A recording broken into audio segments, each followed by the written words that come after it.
यांच्या मार्गदर्शनाखाली आपला पक्ष बळकट करण्यासाठी आणि महिला काँग्रेस वाढवण्यासाठी आज महिलांच्या नियुक्ती करण्यात येत आहे। त्याच्यात आपण चिरनेर विभागीय अध्यक्ष सारिका महेश पाटील यांची चिरनेर विभागीय अध्यक्षपदी नियुक्ती करण्यात येईल। तसं त्यांनी आता महिला काँग्रेसने आपले पक्षाचे ध्येय धोरण आहे ते तळागाळातील लोकांना पोहोचवण्याचे त्यांनी काम करावे, आपला काँग्रेस पक्ष मजबूत करावा आणि महिला काँग्रेस वाढवावे आणि त्यांना सर्व महिलांनी मी अभिनंदन करते आणि त्यांना पुढील वाटचालीसाठी शुभेच्छा देते।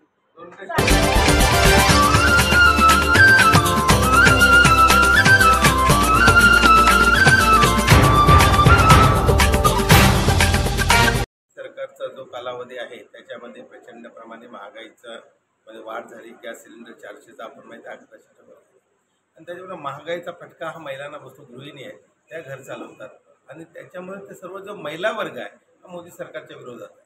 आता या निवडणुकामध्ये काँग्रेसकडे लोकांचा ओढा वाढला की काँग्रेस का हात आम आदमी के साथ और जनतेला महागाईपासून आम्ही वाचवणार। रोजगार देण्याचा जो आहे का अनेक बेरोजगार झाले आहेत। त्यांनी 2 कोटी नोकऱ्यांचं आश्वासन दिलं होतं, 18 कोटी द्यायला पाहिजे, अनेक बेरोजगार झाले आहेत, नोकऱ्या देण्याचं काम असेल।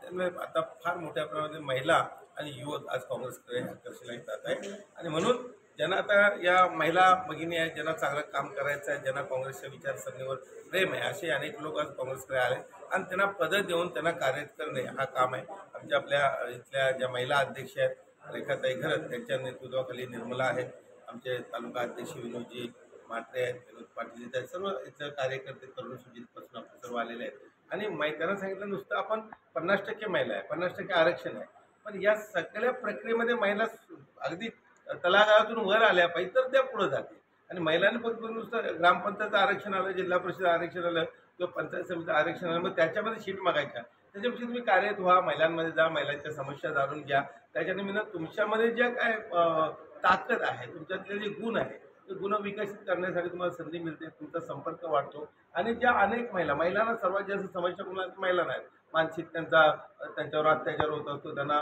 बाकी ठिकाणी सतत अपमानाची भूमिका घेऊन चालवं लागतं, सतत रांदा उष्टी काळा हेच धंदा आहे, तर ते नाही। आता हे सगळं सुशिक्षित महिला आल्या, नवऱ्यांना पण वाकवतात, तुम्ही पण जेवण बनवावं सांगतात आणि ती ताकद त्यांची जी आहे ती पुढे आणली पाहिजे आणि कुठे तर त्यांना त्यांचा आत्मसन्मान वाढवला पाहिजे आणि ते जेव्हा चांगल्या प्लॅटफॉर्मवर काम करतील तेव्हा त्या पुढे जातील। म्हणून हा सर्व जी जसं विद्यांच्या बाबतीत सांगितलं, विद्या सरपंच असताना सिडकोच्या भागाबाहेर असलेली शिरला ग्रामपंचायत पण आपण 50 लाखाचं काँग्रेसचं काम सुरू केलं। त्याला एक विचार होता का अनेक ही जी गावं वंचित आहेत त्यांना आपण निधी देण्याचं काम करू आणि विद्याच्या याच्या कालावधीमध्ये आपण ते पहिल्यांदा काँक्रीट जिल्ह्यामध्ये सुरू केलं। आता अनेक कामं आपल्याला करायची आहेत आणि म्हणून सांगतो का ह्या ज्या समस्या त्या महिला चांगल्या प्रकारे मांडू शकतात त्याच्यासाठी महिलांना तुम्ही चांगल्या प्लॅटफॉर्मवर संधी द्या आणि ते देण्याचं काम आमच्या रेखाताई घरत त्यांनी केल्याबद्दल त्यांचं अभिनंदन करतो आणि ज्यांची आपण नियुक्ती केली आहे जे सर्व या तरुण महिला भगिनी आहेत त्यांचं सर्वांचं मनापासून अभिनंदन करतो। असं पद घेण्यापुरतं नाही, फिरा, लोकांकडे जरा काम करा, इलेक्शनमध्ये सुद्धा काम करा